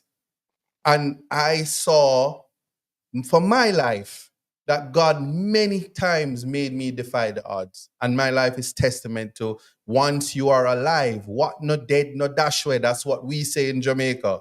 When you have to be alive and present for your blessings. And so when in a nation like Jamaica, not only suicide, when somebody takes a life, they have robbed the world of scientists, of advocates, of doctors, of lawyers, of engineers, of artists, of something great sent by God. So when somebody just dies in a taxi by dangerous driving, we don't know if they had the cure for cancer. We don't know if they had the solution to world hunger, with the potential of every human life and the value of it is what is lost when a human dies. So when you kill yourself, you won't be around to see what God has in store for your life. And that is why we mourn when people die. That is because we have lost something valuable and important. So all lives matters. Even if I see somebody in the comments saying that mean insects and frogs, but if you watch Bad Boys, Martin said to Will Smith, you know, in another life, our spirits are connected, and in another life, you are a donkey, and I used to beat you so bad. That's why I'm having trouble understanding now when we communicate. I found it hilarious because I do believe in reincarnation and even some of the things, the greatness in some of us. They say we were an old soul. Amy Winehouse was a whole old soul. She had Mhm. everything like Clive said. You have all you win the Grammys. You're supposed to be happy, but she was sad and she died. Whitney Houston. I don't know if Michael Yeah, Jackson killed himself, but Elvis Presley, Marilyn Monroe, yeah. Robert De Niro. He played Mrs. Doubtfire. He was happy all the time, and he gave us joy, and he died. There's many other persons and people who I saw that had it And together and their lives I, much better than us. Yes, go ahead. I would like to come in there and Yes, just to go ahead. interject what you're saying because it's very important. Yes. I I'm not embarrassed to say it. I Mm-hmm. think it's when you're in the highest herb of whatever profession you're doing that you're going to be challenged Mm-hmm. in the dark room. You use Mm-hmm. example of Whitney Houston Robin and Amy Williams. Thank Winehouse that didn't make it. you. Mm-hmm. Dark room don't necessarily mean being depressed. It could mean being in a state of mind while you're doing the wrong things, like taking drugs or Mm-hmm. all that stuff, just to get yourself away from that whatever you're going through. So Right, you right. numb the pain. Uh, I I'm sure I told you this briefly. What happened to me when Just I was break. in my One, highest? one, one, Uh, 1 second, please. 1 second. sure. Thank you. My correction is Robin Williams, but yeah, I'm Right, including right. not Robert De Niro, Robin Williams. Thank you Robin for the Williams. That's correction, correct. people in the comments. That's correct. Continue, Clive. So when you're in the highest platform of whatever you're doing in life, Mm-hmm. that is most possibly the time when you're going to be challenged Yes. in terms of not just your spiritual, in terms of your own content and conduct to yourself. Because if you cannot have conduct to yourself to keep yourself alive, how are you going to keep the next man alive? Ah, so So true. So true. exactly. So I was in a context. I mean, I work. I write court statement Mm-hmm. for adoption or to remove children from care of their parents. So I've been doing it for a long time. So I got in a place whereby it was in a very remote area in Mm, London. Well, it's not London, Hertfordshire, and for some reason it's predominantly white neighborhood as well. So I was writing court statement, and it was this woman that's suffering mental health, and my new manager, my new boss wanted me to write a statement to remove 4 children from this lady because she had mental health. mm-hmm, And I read the background. I'm thinking, no, she's meeting all the basic care of the children. She's keeping them alive. She's doing all the right thing, and she's taking the medication. What justification am I to be writing this statement? mm-hmm, So mm-hmm, it transpired that the manager, the team manager at that point fell out with this woman with the mental health. I think they had a heated exchange before I joined that team. And mm-hmm, then she told me to write the statement. And I said, I'm not doing it because mm-hmm, I can't sleep all at night knowing I've taken 4 children away from their mom mm-hmm. when all she needs is support. So my manager took a personal dislike to me because of that, and then she gave me my notice. So you lost your they fired you because you took Yes, a yes, because I position of wasn't. compassion Yeah, and correct, empathy. Yes. correct. Mm-hmm. Because to be honest with you, I could easily do that and get paid, but it won't rest with me in my brain to say, why have I done this? Mm-hmm. And I know that wasn't the right thing to do. So I'm gonna You ask you know, this instantly. sure, sure, You have it together. You are doing the job you are supposed to do. Someone correct. is inviting you to be corrupt. You object and you lose your job. You go That is home. correct. You go home and do what? I went to the dark room. Wow. So And quick. don't forget, I never So. thought I would ever be there. That's what I mean. It could happen to anybody. Mm-hmm. So I mean, like I was now in. It was a very, very interesting. I think I learned that as well about humility and humbleness, and also Mm-hmm. spiritual. God. I always put God in everything I do. Now, after that experience, I always do it anyway. But that experience was a real eye opener for me, and a wake up call why you need God in your life.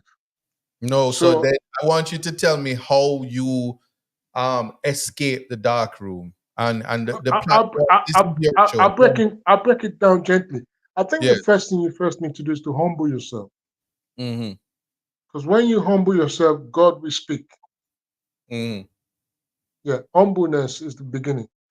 That day, I got home knowing there's no job for me the next day. Yes. That's how I got into the dark room.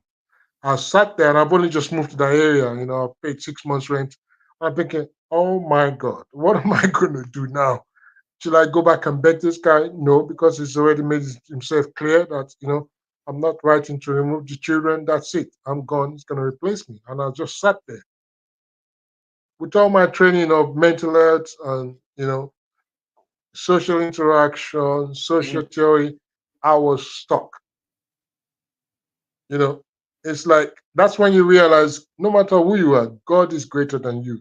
Yes. Yes. Yes. No matter so because sometimes when you're doing a profession, maybe a doctor, whatever, you forget these things. Yes. When you become And this is a politician, correct. you're a That lawyer, is correct. Yeah, you got and power. everybody, and They, you. they said, Yes. yeah, there's a proverb that says if you really want to know somebody, give them a Give bit of power. power. Yeah. Ah, yes. Yes. Yes. So I now in a state of mind whereby I wasn't going to let my profession corrupt me. So I Mm-hmm. stood up to the manager and then I ended up in the dark room. Mm-hmm. I went up that day and I sat there thinking, hold on, should I have done that? Write this statement, court statement, and remove the children, or have I done the right thing or the wrong thing? It's quite obvious that I've done the right thing, but I felt I'm now paying the price for doing the right thing. So I entered the dark room. I started to think very negative, irrationally, that what has just happened now? Is there really a God? If God is there, this is the time now because I'm doing the right thing and I'm Mm-hmm. ending up here. Yes. So I think that experience that day not only made me fear God, it made me listen. more. Because if you really want to come out of the dark room, the first thing you got to do is to be obedient. And you cannot Yes. be obedient if you don't listen. Mm-hmm. And you can only listen when you are humble. It's that Yes. simple. So I got on that day and I was like very, very mesmerized what's going on. Mm-hmm. And I remember that day, I felt, you know what, I am going to do the right thing. That was the first thing I thought about. And I said, Right. what could be the right thing to do? I'm on my own. What do you mean? What is the right thing to do now? That is when the fear of God, I mean, from that point, I think I fear God. I remember what hit me was I could, yes, something like a feeling saying, go down on your knees and pray for that manager, my brother. Asking you to I, pray for your enemies. How you felt yeah, about somebody, that? yeah, somebody Yeah. that just take my job away from me. Mm-hmm. I said to myself, no, that cannot be God saying that. No way. Mm-hmm. But you heard I the thought it voice. was, Oh, um, you see, it's more of a feeling, okay, okay. which is, it's not like you're hearing a voice or you're hallucinating. No, it's a feeling, very Mm-hmm. strong, powerful feeling. Mm-hmm. I felt that that feeling was just telling me, go on your knees and pray for the man that just taking my job away from me. I mean, it's crazy. And I'm thinking, no, and the feeling was getting more stronger. But the more I was ignoring it, the more I was feeling that the right thing to do right now is to pray for that enemy that just taking my job. Right, right, right. That was very difficult. I think that was I think in that state of my experience with darkroom is either I sink or I swim. Because I'm mental health professional. Mm-hmm. I got myself stuck in a state whereby now I'm facing my own drama. Right, And right. I You're a cannot say, professional. You must know how to counsel yourself in this well, situation. there you go. But yeah, I couldn't. I was empty. So if it wasn't for that extra kind of I don't know what to call it. I think it's a state whereby a lot of people they may deny it or they may pretend as if they don't feel it. I'm sure there's a time in your life when you felt to do the right thing and Mm-hmm. felt something that you had to do, but you can't explain it. No, I That's can tell you, I was placed in a position to apologize to somebody that abused me for all my years in practice. I was a bully to me, and they said I was the bully, but I quoted a song and I apologized. Like God told me to apologize, and I did, and everybody said you was so dumb to do that, but the God I serve, in no time, less than a year, less in no time, God exalted and God showed me why it was important to apologize and why He put it on my heart to do it. But I'm Amen. not giving testimony. I just want to know how after praying, what happened next for you that Good restored question. your faith or That's a strengthened it. very good question. Yes. Anyway, I'll be honest with you. The prayer didn't come straight away. I didn't just go because I was stubborn. I mean, there's something in the Bible that said the humble shall be exalted. That is so true. Mm-hmm. But that day I wasn't humble. I struggled to be humble. So I think my struggle at that point, because I was in a dark room, obviously, and also I felt cheated, I Mm-hmm. felt wronged, and I'm thinking, how am I going to pray for somebody that wronged me? That could not be a feeling from God. So I was wrestling with that, and Mm-hmm. the more I was wrestling with the feeling telling me to pray for him, the more I was getting headache. It's a resounding headache. I've never had that kind of headache before in my life.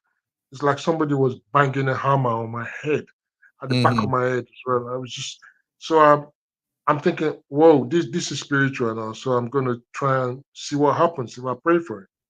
Maybe the Right. headache will stop. I was desperate to stop the headache, not because I was wanting to pray for it, to be honest with you, because I was weak. But I said, okay, let me give this prayer a try. Maybe it's from God. Maybe if I pray, the headache will stop. Right, So right. I went on my knees. Exactly. So I gave it a try. So I went on my knees that day and I said, you know what? I'm going to give it a go. I'm going to pray. So I went on my knees. I think it was the hardest thing I've ever done, but it was the right thing to do because I felt it after I'd done it. Mm-hmm. So I went on my knees. I prayed for him, and I really mean it as well. Not just prayed for him to get out of the headache. I meant it as well. I said, I pray this guy's life is going to be better. I pray that whatever he wants in life, he gets it. I know he's wronged me, but I pray that God can forgive him for on my behalf for wronging me. Right. So after I finished that prayer, I think about what I've done, and I just my something is just telling me just go to bed. You've done what you gotta do. Just go to bed. I'm thinking, go to bed. I haven't got job in the morning. I'm going to bed. So I'm thinking, okay, No. whatever, whatever I will make this headache stop, I will give it a go. That Yeah. was the reason why I went to bed. So I went to bed. I remember going to bed that day. It was one experience I'll never forget. Mm-hmm. Went to bed. I woke up. I went to bed probably about 6:30 in the evening. I woke up probably around 5:30, 6 in the morning. Mm-hmm. I checked my mobile phone and I saw messages from my consultant saying, call me, blah, blah, blah, call me, this, that, call me. And the last one I saw was, you need to call me. It was like a lot of messages from my consultant that Right, always find me right. jobs They have saying, to you need just to read call them me.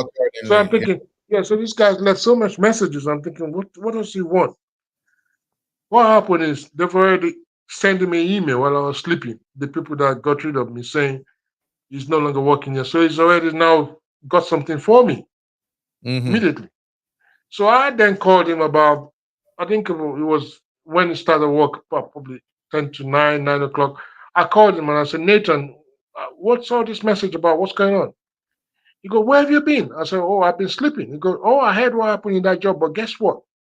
We've got a job for you in Aldershot. Aldershot is one suburb area in near Surrey in the United Kingdom. He Yes. goes, get yourself together now. Drive to Surrey. Ask for a lady called Julia Blake. She's got a job for you. No interview. And I said, Instantly. how much? I swear to God, God Almighty who made me. This is my Mm-hmm. experience. And then the guy said, how much? The guy said, this double the salary that the job I've just left. I couldn't believe it. And you So could not have gotten that job if you still had a job.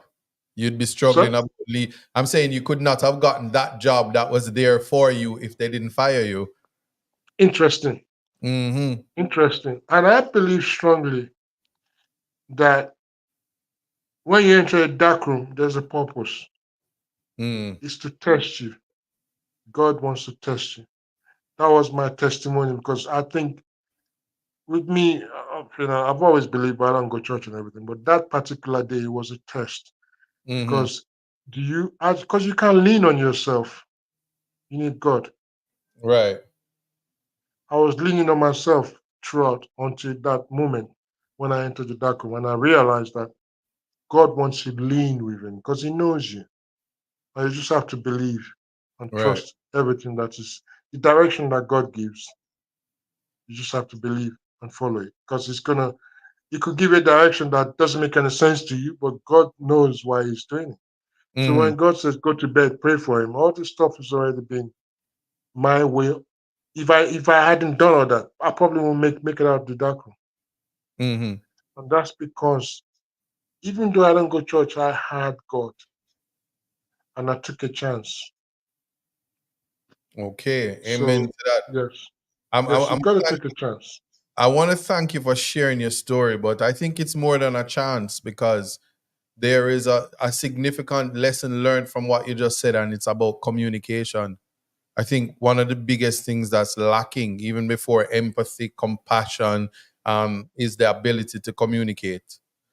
I think if we're stuck in some of those stages that Sigmund Freud speaks about, if you're stuck in the phallic stage or the oral Right. stage and you always have Yeah. things in your mouth, you may not have Yeah. time to communicate. So if you're in a room and your eyes aren't working, Interesting. it's a dark room, you have to listen. Yes. And if you listen enough, you'll hear God. And somebody in the Yes. comment, and I'm trying to track it, but they're really being it. The comment section is very active. Somebody said it's like you have God on one, the angel and the devil, and so they're speaking both to you at the same time. Interesting. Interesting. If you take advice from the devil, Interesting. obviously you're going to exit. That's the strength of evil. If Interesting. you listen to God, then He will pick you up and lift you up. Because you see, God said to you, get down on your knees and pray. And the morning you wake up, He doubles your salary and He exalts you. So your dark room experience Amen. was quite short. The, impor- Absolutely. the important I, thing is, and I'm I'm seeing where, glad you mentioned communication. yes, I'm respond to glad you that. said that. Hmm. Yes, let me respond to that. You see, what you said is quite significant and quite spiritual. Hmm. Communication is a key. And you see, to be able to communicate with God, Hmm. it's not going to church or the Bible. So you can do that till you go blue in the face and Yes. still missing the communication. It's just like the parable of the sower. I'm going away from psychology a bit, and I'm going into Bible a little because I know a No, little my bit. very important. Go You ahead. exactly. You know about the parable of the sower, don't you? When he was throwing the seeds everywhere, Hmm. and the seeds that were fell into a place that are not supposed to grow 10 times more. More, yes. Exactly. So now going back to communication that you touch base on. You see, when I start to realize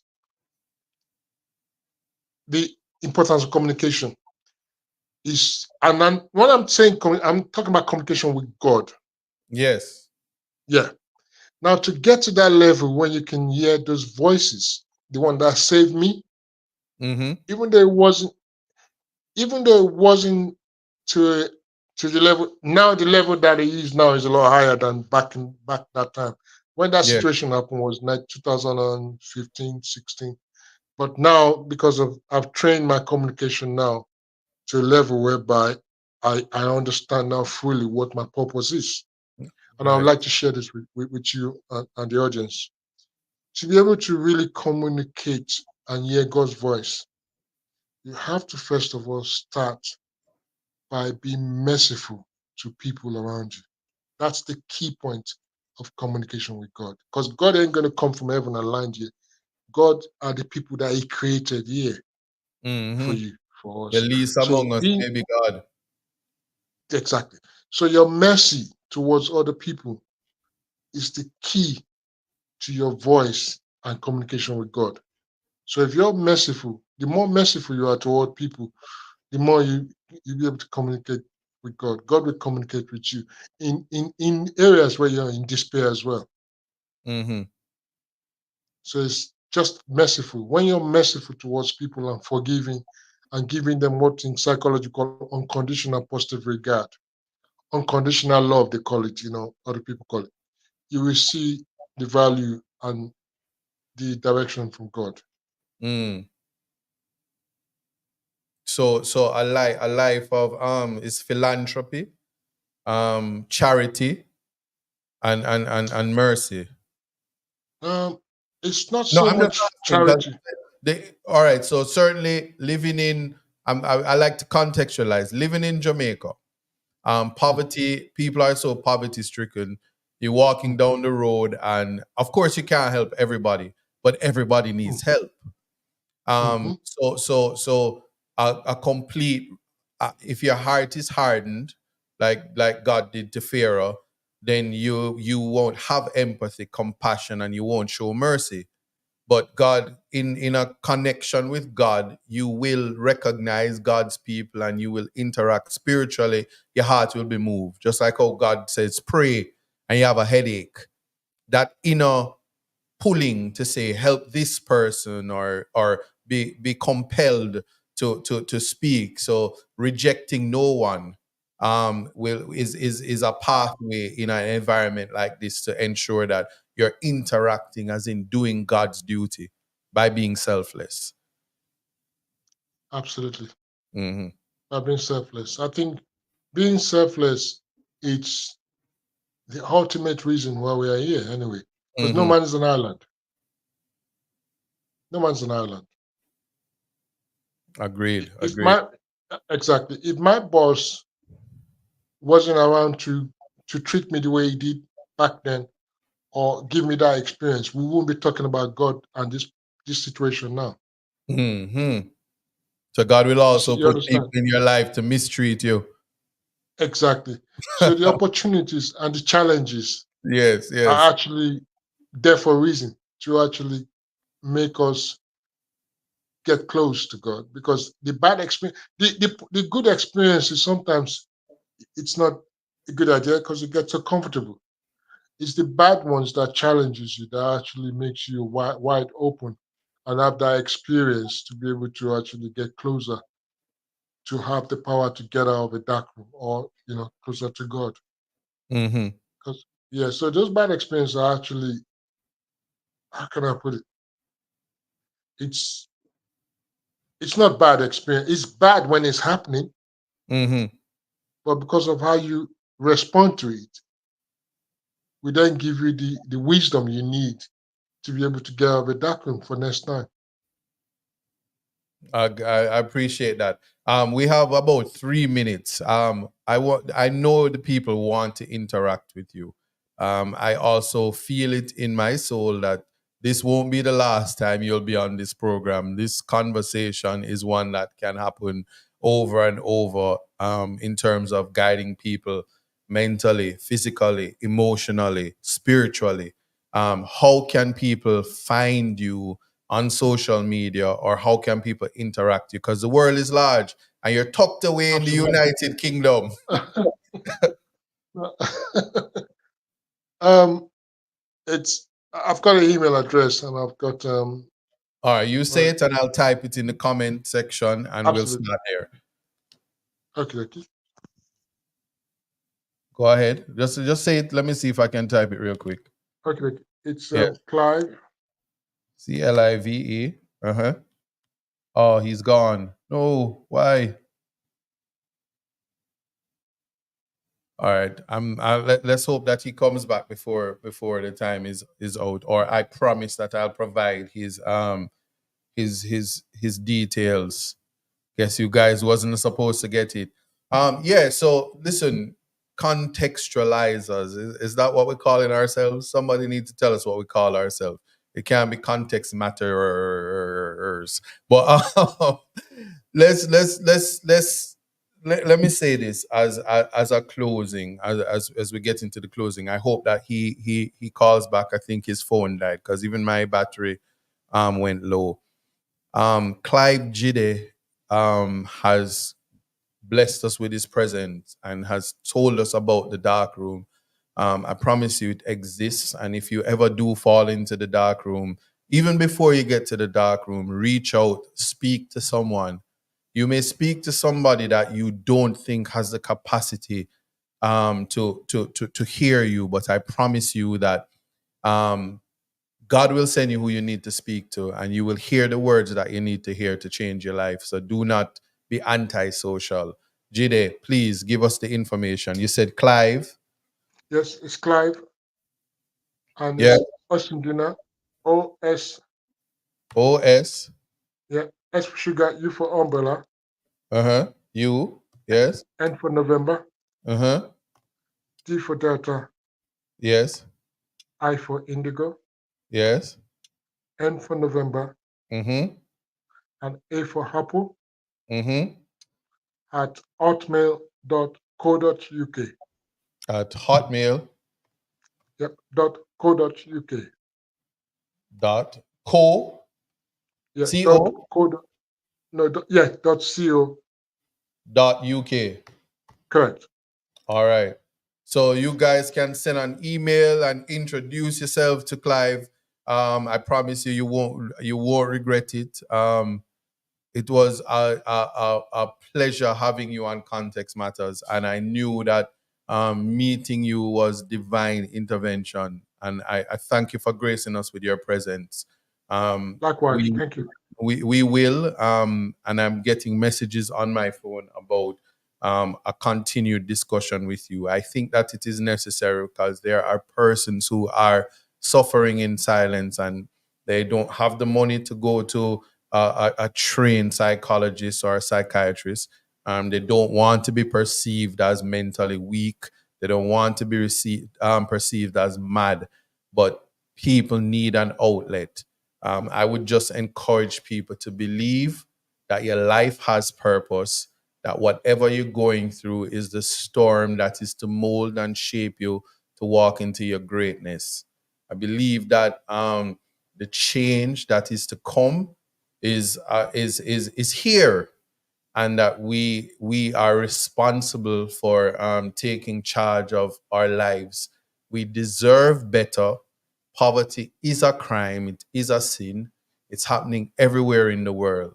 And I think that with proper communication, practicing empathy, compassion, and being merciful while at the same time asking for mercy is the key ingredient to overcoming anything that you're going through internally. I would also encourage people to advocate for those who are not able to express themselves or communicate. Check on your friends, check on your family. Pray for your enemies, because it may be the reason why your blessing is being blocked. Do not be consumed by hate and bad mind, and do not be consumed by jealousy or any of the 7 deadly sins that plague us as worldly people living in a corrupted world. And yeah, I apologize for preaching and bringing this heavy topic to you, but it was necessary. And Clive, don't be a stranger. I think we have more work to do in terms of educating people who otherwise would not have had access to this type of information. So I thank you tremendously and look forward to having more conversations. So this is the show. For those of you on Reggae Global Radio, I know I went over the time. So see you guys next week. And for TikTok, you guys weren't tapping up the screen and sharing the live. You want to decide. But yeah, and for those of you on YouTube, again, I want to thank everybody for joining, and I hope that you learned something. And we are going to start the trend of reaching out and checking on our loved ones. And the least among us, sometimes a smile, asking if you're okay is enough. It is the communication to remind people that we are alive, we are living, breathing, and existing. And the word is love. We're going to kill people with love and kindness, no matter what they say. Yeah, words won't bring us down. So thanks again. That has been Context Matters for October 17, 2024. Very interesting show, I must say. I have to say that. God bless you. God is with you. Same. Take care, guys. That's Context Matters. Yes. Amen. Bye. It took some time to understand. Yeah. Just what it takes to be a man. Now it seems each day you learn something to make a better way. Growing up ain't just a phase, it's reality.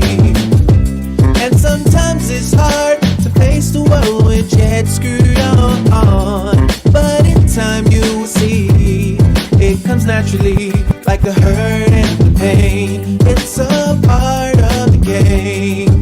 It's all a part of life, to laugh and to cry. That's right, it's all in life. Gotta keep your head up and keep it straight. No time for living a lie. Gotta keep it moving till you get it right. That's right, it's all in life. Gotta keep your head up and keep it straight. No time to be living a lie. You can make it if you try. No, I heard them say life much better, you live it your own way. But if you need a helping hand, just call on me, I will be your friend. And when it gets hard to face the world with your head screwed on, understand that the hurt and the pain, it's a part of the game. It's all a part of life, to laugh and to cry. That's right, it's all in life. Gotta keep your head up and keep your stride. No time for living a lie. Gotta keep it moving till you get it right. That's right, it's all in life. Gotta keep your head up and keep your stride. No time till you're living a lie. You can make it if you try. You gotta keep on moving on. Don't let no one stand in your way. Gotta keep on pressing on.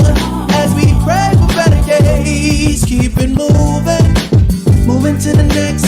When they try to bring you down, we gotta take it. Take it to the next level when they come around. That's right, it's all in life. Gotta keep your head up and keep your stride. No time for living a lie. Gotta keep it moving till you get it right. That's right, it's all in life. Gotta keep your head up and keep your stride. No time till you're living a lie. You can make it if you try. Just keep your head up, yeah. Just keep your head up, yeah. Gotta keep your head up, yeah. 'Cause everything's gonna be alright. Keep your head up. Keep your head up. Keep your head up. 'Cause everything's gonna be alright. 'Cause everything's gonna be alright.